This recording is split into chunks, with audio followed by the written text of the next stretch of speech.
Alright, I'm in the midst of grabbing everything I need. I've got my cushion. I've got my extremely large incense stick from a gas station that is lavender flavor. I've got a pale ale. Oh yeah. I have got Zen. And I'm excited. I didn't think I had anything to talk about. Then I went for an awesome bike ride, and now I do. So here we are. It's Sunday, June 7th, 2026, 5:38 p.m. I'm realizing as I say this that I don't usually say the date information in that order, but I have a new clock. It's not really a new clock, but it's a clock that I have in my kitchen that's like, I gave one to my mom, shout out to my parents. It's like a really, really big-faced digital clock that really doesn't do anything beyond telling the time. And yeah, so now I can see all the numbers at once. Oh, the reason I would often like have the year last is because it was the only thing on my watch not displayed, so I'd have to think about it. So I was like 2026, yeah, that sounds right. So anyway, this is like the first time I have recorded from my new place while it's rained, which is kind of cool. I'm actually scoping out spots to sit. I think this might be the best where I am. Make a little bit of room. I have this really big incense stick, like I mentioned, and it makes a lot of smoke too. So I don't really want to be like breathing that in directly, but I also think that kind of the area that I'm at, it might be conducive to where mosquitoes might also be right now. But yeah, I just went for a pretty awesome bike ride. I wanted to sort of preview what my commute could be like, and so I didn't even plan to do it this way. This is just the way it kind of ended up, but I realized what I just did was like an A/B test, where like you basically have the same overall structure. God, this is like going right in my face, which is exactly what I don't want it to do. Hold on. Jeez. What you gotta do around here for a little peace, you know? So, an A/B test is like when you basically have two slightly different structures and you're gonna test which one performs best, right? We used to do them in MailChimp. And so I did this first route, which was certainly, you optimize for a bunch of different things when you're making routes. Sometimes for me it's novelty, sometimes it's speed, sometimes it's, well, I guess that's about it actually. It usually comes down to novelty or speed. So the first route going there, that was more so exploring novelty, and I think that one was like, I'm looking it up. Okay, so yeah, it was 11.8 miles, right? And the second one, which I did on the way back, was exploring speed and efficiency. And I gotta say, the second one is the clear winner. So the second one is 11.2 miles, so we're a half mile shorter. And it also, well, it's a little hillier, but that's totally fine. We're talking about a difference of 10 feet, not 9 feet, if you want to get extremely correct, So I'm pretty happy with that. And the reason that I am is because,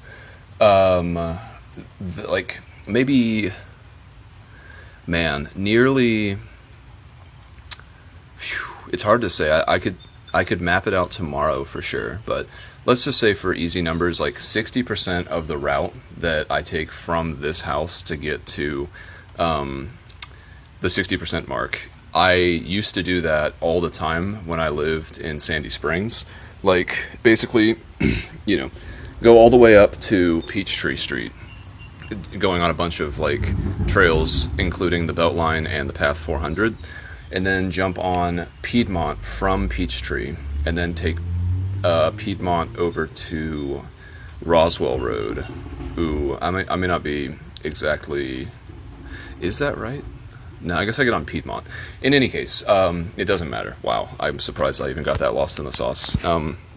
So basically, 60% of this commute is the route that I used to take to go back home, like a significant part of the route.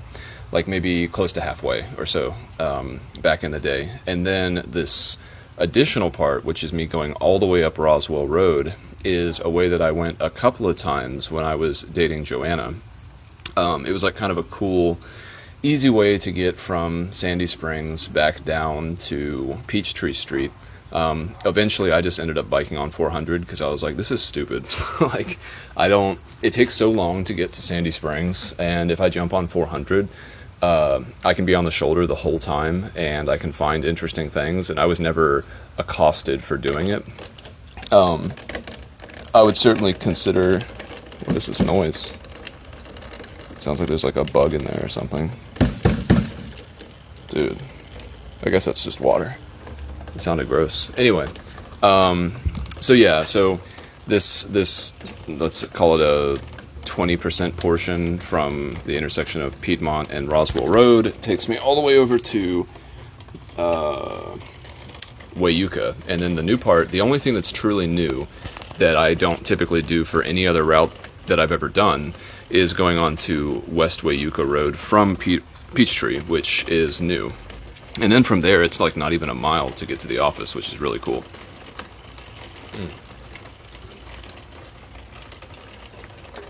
So I really enjoyed that. It was raining pretty much the entire time, which, is not the worst thing in the world.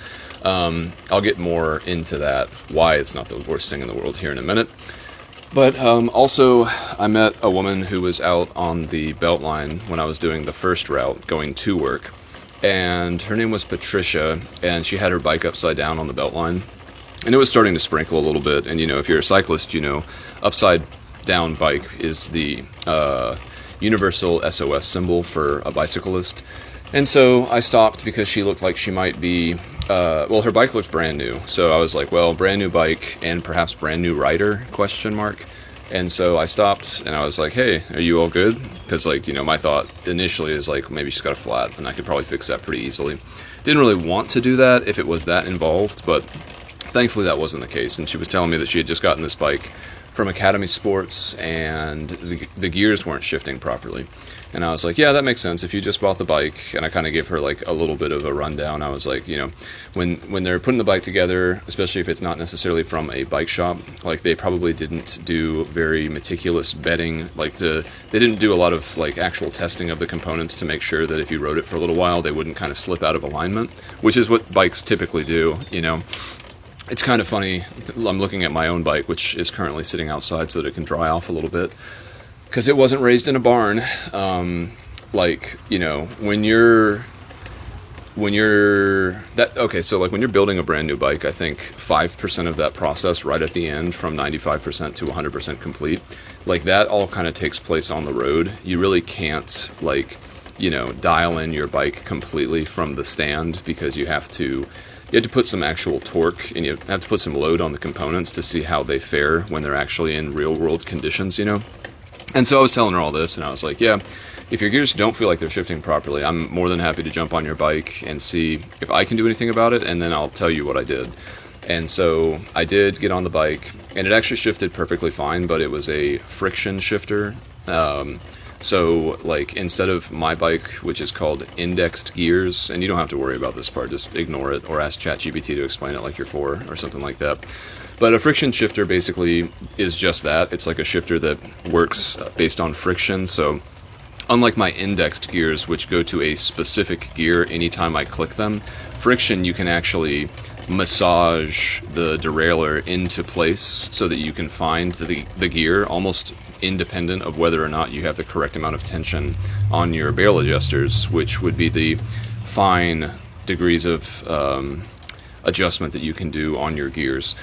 And so I explained all this stuff to her, and I was like, I'm sorry that, I don't know if you're looking for a bike lesson right now, but I am a certified bike mechanic, and this stuff, I do understand it pretty well. So if this is helpful, I'm happy to keep showing you stuff. And because I noticed her brakes were also really spongy, and they were rim brakes. So the fact that it was raining, I was like, oof, you're about to lose 80% of your braking power, which could be problematic if you're also a new cyclist and you're on a brand new bike that you're not familiar with, and it's not behaving properly. Could be a bad combination. But that was cool. And then I found, shout out to my sibling, shout out to Lo. I found you one of those pop socket things. I found someone's cell phone case that has a pop socket on the back. I'll reach out to you a little later to see if you want it. Did I find anything else interesting? I don't think so. But yeah, I mean, the first design of the Commute was really, really undesirable in that last 20% getting to Wahoo. It was like just a lot more climbing and a lot more. It's like going through neighborhoods and stuff, and again, stuff that I'm familiar with. I have done that because, like, when I was trying to figure out the best way to get to Joanna's, I would go a different way as often as I possibly could just to see if one of them clicked and felt nicer and was better. And so I was on some of these back roads that I used to go on. Now you're just a back road that I used to know. And so I've decided that the best route is the second one, and you can check Strava to see the monumental difference between the two. You should be able to take pictures, take screenshots, and then put both into your AI chatbot of choice, and then ask, what's the qualitative difference between these? Why might a cyclist prefer one to the other? And which one do you think would be the preferred route? And why? I'd imagine that AI, considering the 3 H's, harmless, helpful, and honest, I'd imagine that it would think that the best route was the one that I did first, which was more laborious and more technically safe. I mean, it's not really safe per se. Like, I think safety on the road is an artificial construct because that presumes that you could possibly ever hold all of the variables inside of your mind at any given time of all the things that could happen. I think it's always a gamble, Sometimes you're lucky, sometimes you're not. And that goes for everyone on the road. That goes for everything on the road, There's no shortage of roadkill, proving the fact that a lot of the times those little critters in particular are not particularly lucky. But, yeah, going back, I was kind of over it. I was like, man, that was kind of exhausting just to get here, because, I could ingrain this route into my memory and into my body so that, because, one of the things that's the best part of a commute is that it is relatively mindless. You can do some pretty good thinking, especially if you're biking, on a route that you don't have to use too much cognitive load to traverse. And especially considering the last bit of the route to the office from my house is new territory. That means that, the most critical bit, if I'm ever running late and I don't have an intuitive sense yet of how close or how far I am from the office because I don't know that section as well, then I might stress more about it. Whereas, I know exactly where I would be if I was taking Roswell Road going north or south, and thankfully there is a sidewalk on the side of it, which I certainly will be taking advantage of. That reminds me, I need to make a list to look up some different gloves, because mine are no good. I need to throw them away. They have reached the point of no return. They've got holes all inside of them, and they're thicker, and so they really hold water. My hands were very slippery during the ride, which I don't like. And what else? Yeah, I came home, and here we are. I suppose, the last clip that I made, I was on my way to Ben's house. Shout out to Ben, and Liz, and little Lucy, and we all had a very nice evening together, eating great food, and having great times, and having great talks, and having great beers, even though I was, technically hungover yesterday. Thankfully, it wore off, by, 3 p.m. or so.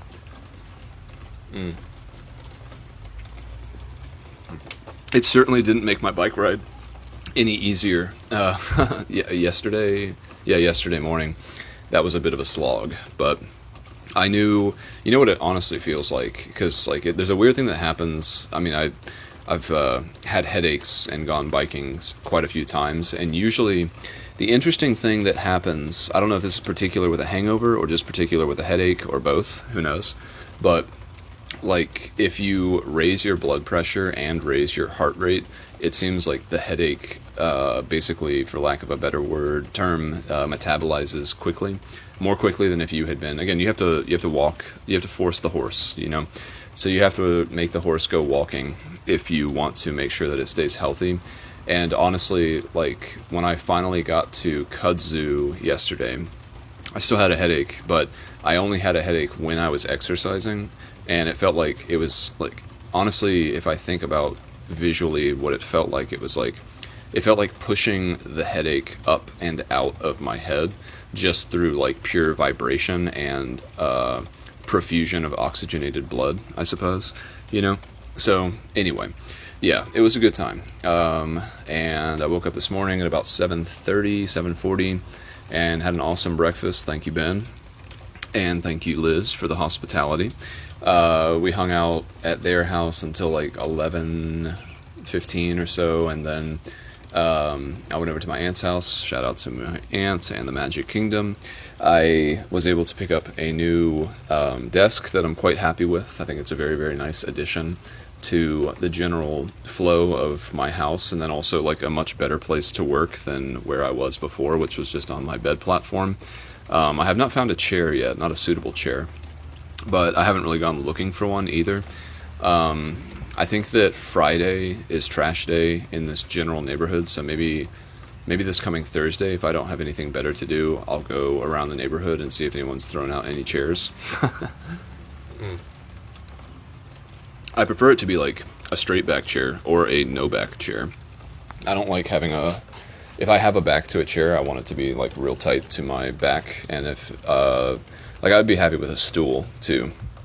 I'm perfectly happy with a stool and a little cushion, which is what I'm sitting on right now. Currently I'm sitting on a cinder block, so I mean, I could even I'm not going to do this, but I could even haul cinder blocks into my apartment and just sit on those.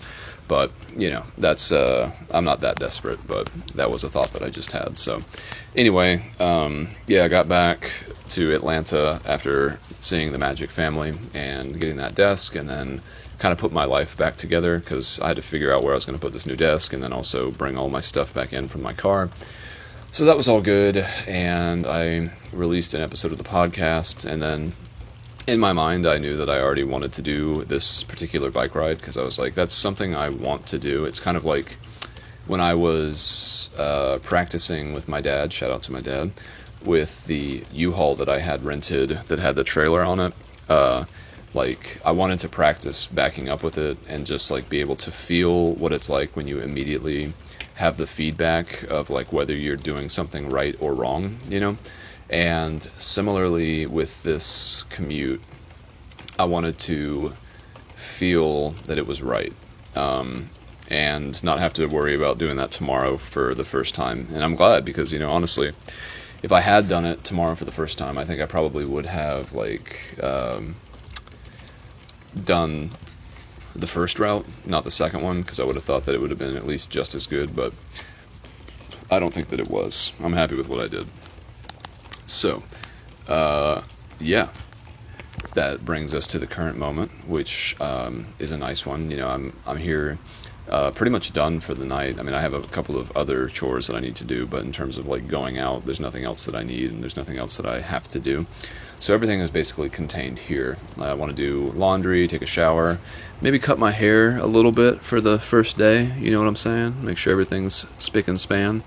And was there anything else important that I wanted to do tonight? No. But I can take one thing off the list. And I made a bunch of, okay. Let me get rid of a few of these things.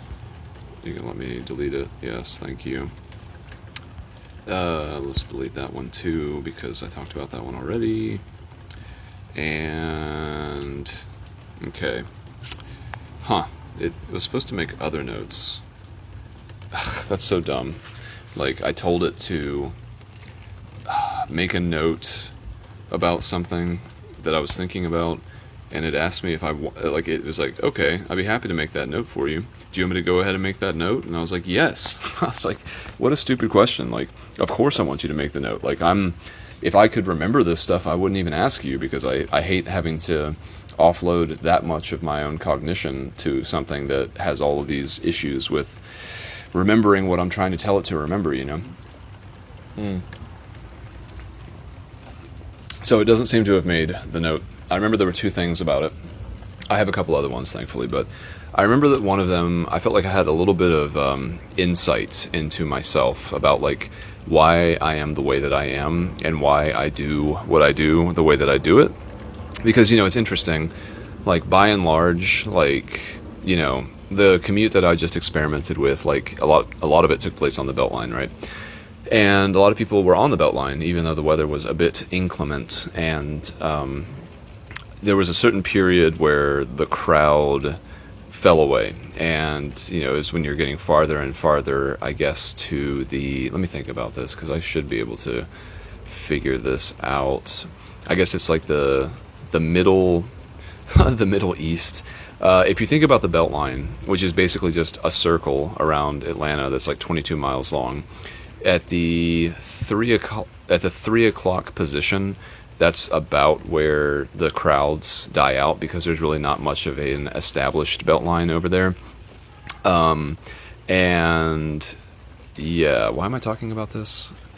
I mean, I know that's generally where I had the thought, but why am I talking about this? Oh, I guess about the suffering and stuff like that. So, like, I was thinking, like, this kind of rain, the way that it's raining right now, I don't really consider this, like, wet rain. Like, I consider this dry rain. Because, like, even when I got back, I wasn't, like, completely soaked, and it wasn't raining so badly that, like, I was just, as if I had just, like, jumped out of a shower with nothing to, like, dry myself or something. Like, this is, like, I consider this to be recoverable in terms of the amount of wetness. Like, if I had to go work all day in the wet state that I am, I would be comfortable with that. That reminds me, I might want to take a jacket to the office just in case it's cold there, but we'll see. A room full of cyclists might be a little different than a room full of corporate people like MailChimp used to be. They always kept it very, very cold, and everyone always wore way too much clothes. But anyway, so I was thinking about myself because I was going much farther than anyone else who I saw on the Beltline, assuredly. I was like, it's not a 0% possibility, but most likely, once I get to this 3 o'clock position, there really won't be anyone else that I need to, like, swerve around like I do when I'm at the portion of the Beltline that's more so in the 4 and 5:30 position or so. And so, I was just thinking that kind of, and I hate comparing myself to Buddha, but, I am almost nearly a beer in, so I'll take my liberties. Like, I feel like at a certain point, Buddha had the realization that suffering was a endemic part of life that could not be escaped, and so he traveled around his kingdom in order to figure out how he could, I guess, come to terms with it. I think initially he probably wanted to conquer or vanquish it, but then realized that a much more effective approach would be to come to peace with it rather than it being an adversary. He could look at it as a collaborator or like a friend, even as just like, like, I don't know. Suffering is absolute and it's present in all times and all places. But if you can figure out how to navigate the doldrums of life that result in like mundane suffering, then you can basically better regulate your emotions more often, because like a true tragedy doesn't happen like super regularly in modern life here in America. And so by and large, like, you're probably going to have like a relatively peaceful templated day if you can choose to focus in on it and kind of create the story behind it to reflect your desire to be at peace, Which requires, a certain type of, like, I don't want to say maturity, but like an ability to reframe situations and environments in ways that don't cause anxiety or defensiveness. And for my part, I think when I was a young child, shout out to my grandpa, Grandpa Aggie, I saw him, this is a tale as old as time for the Kenneth lore, but I saw him, battling cancer in a hospital, and I realized in that moment, I was like, ooh, I just remember having this visceral feeling that I don't even know if I had the word power to describe, but the way that I felt was like, this could happen to anybody. Anyone could be in my grandpa's state, where you're struggling to just purely stay alive, and boy, is it a fight.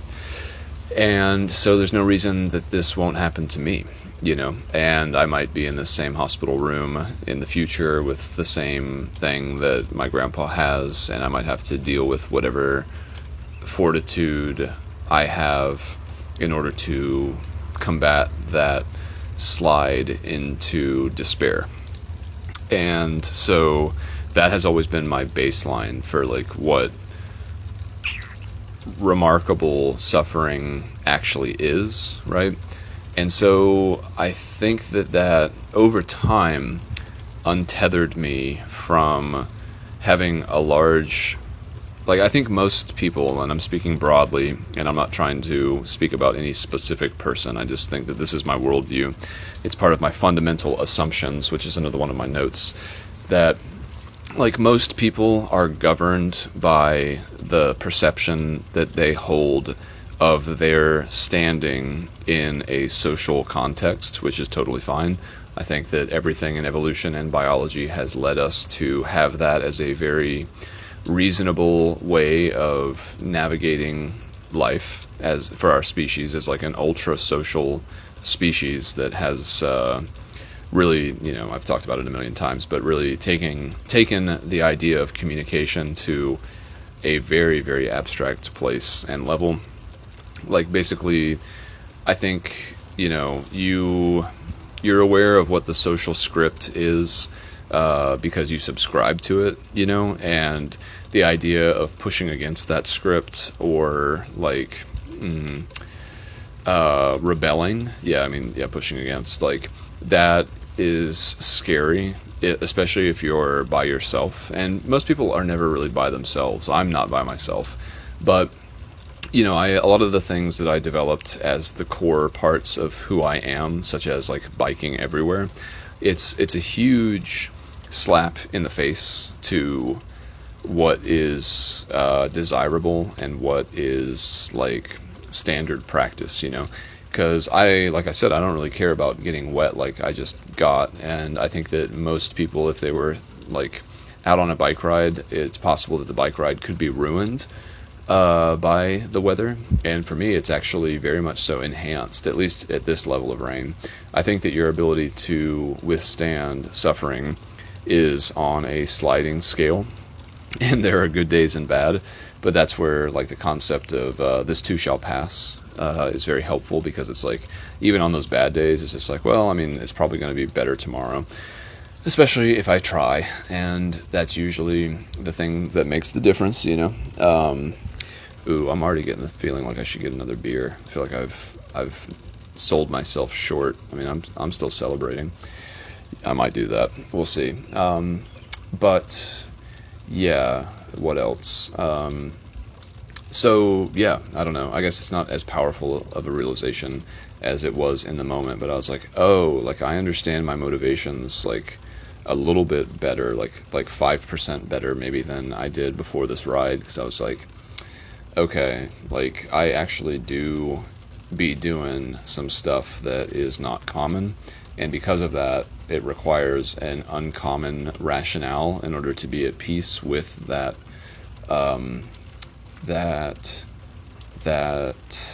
that dissonance with what is expected. Because it's just interesting to watch people like, navigate the city, and most of them do it in cars, and I'm just like, everything about being in a car sucks, like respectfully. Like, I enjoy it when I'm doing it, because it's just like, well, I don't really want to spend 5 hours biking like 90 miles or something like that. Like, not at this point in my life. Like, I'm much more content to do the efficient thing.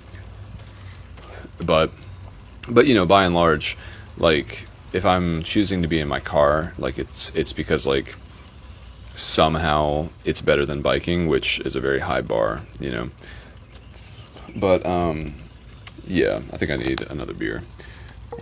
I already have one, but I don't know if it's going to be enough. All right. I really like having a beer while I cook, and although it could be argued that I am cooking right now, yeah, when it comes to like actually making food, there's nothing better than like drinking a beer, because it just like primes you for that meal so much better than not. So we'll see. But yeah, what else?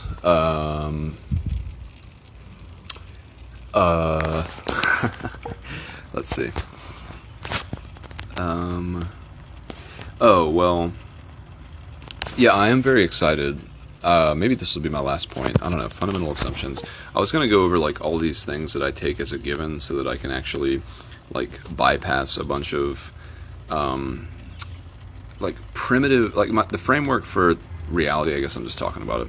The framework for reality that I have depends on a bunch of fundamental assumptions, and in my experience, they have, to my satisfaction, been proven to be the way that things are close enough for me to use them as scaffolding so that I can quickly make higher level choices without having to worry about the fundamentals of why I'm making them.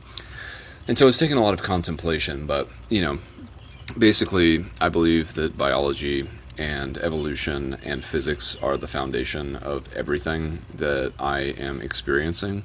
And with that as the foundation, I'm able to explain things to myself and to my satisfaction that allow me to feel that I have agency and empowerment within my own life. By and large, doesn't always work, especially when I'm hungover. But yeah, like that is just something that I guess wanted to talk about. And then the other thing that I wanted to talk about is that if I ever do make a homeless hotel, I'm going to call it the James, which I think is cool. Shout out to my dude James. Let's see, is any of this other stuff need to be communicated? Looks like most of that's already done. So I guess I'll finish by talking quickly. One of the things I want to do this evening before time gets away from me is to basically create another reel, maybe from this episode. I'm not entirely sure if I want to do that. That might be a little too confusing. But I've been enjoying working with this new Google program, Google Flow, to make content, Instagram content. I guess I probably could do 45 seconds instead of... Maybe I should experiment with that. Because right now I've only been making 30-second clips. See, all this stuff that I'm doing is figuring out like the best way to tell a story within like a 30 to 90 second range, you know? And I actually think maybe 90 seconds would be better. I'd have to make more videos. How many more videos? That would be 9 videos. That's too many videos. But 45 seconds, that could be the move. But yeah, I've been really enjoying using this product because like the idea of being an influencer sounds so exhausting and so unrewarding that I really have, every time I've tried to venture into that space, I've just been like, man, this is not worth the time and not worth the effort and not worth the game that it is, you know. I'm just like, this is like stupid. But now that I found this tool, which will do 90% of the heavy lifting for me, I'm a lot more intrigued to explore it. And so, yeah, I'm like, what I'm currently doing is creating a system to, for lack of a better word, systematically create these reels so that I can use agentic AI workflows to do it for me. Because like as soon as I get very, very comfortable, like I could do this with my podcast, but it's so simple. Like, well, maybe I should do it. If I could just like run the command and it would do the things that I do, like the 4 steps that go into making a podcast. Although I do have to choose a picture, and I don't know, maybe I could start making those AI generated or something. But yeah, like I'm enjoying creating this system to make this content so that I can very much so understand it as like a second nature kind of thing, and then I can create a bunch of agents to do it for me. Because everything is procedural, everything is computational, everything is basically if-then statements, you know. There's just a lot of if-then statements. And so I like the idea of making this system, being very familiar with the steps, so much so that I could write it out from memory, and then from there creating agents to complete each step. I think I was going to time myself today, because I think that my workflow right now, maybe I can make one of these types of clips for Instagram in 20 minutes. I feel like that's a reasonable and not self-congratulatory like time frame that it takes for me to do them. And I guess I'm thinking in the near future that I certainly will not be making podcasts like I am currently, just because I don't want to devote the time to that. I still will make podcasts, but they'll be like on my terms and my schedule, and probably have a lot more raw description, input, cuss words, things like that.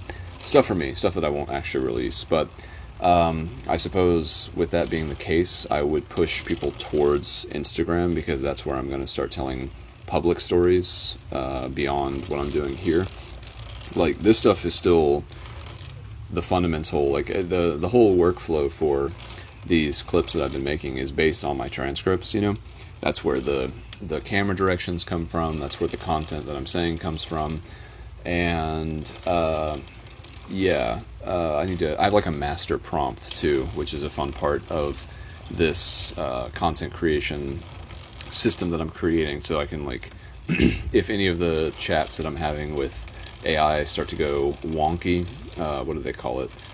It's not prompt poisoning, but it's certainly the quality of the output degrades the more you have a conversation with AI, because of, I guess, sliding context windows. Like, there will be a point where the current project that I have with Gemini to create the actual videos, it will push past its original directions, and then will start to quote-unquote hallucinate, otherwise confabulate, like what I'm telling it to do versus the content that I gave it to do it with. It doesn't really matter, but if you're curious, I mean, come on. There's a million resources about how all this stuff works. But it will be cool. Like, I don't know. I've seen enough agentic workflows at this point to have enough of a grasp to understand its capabilities.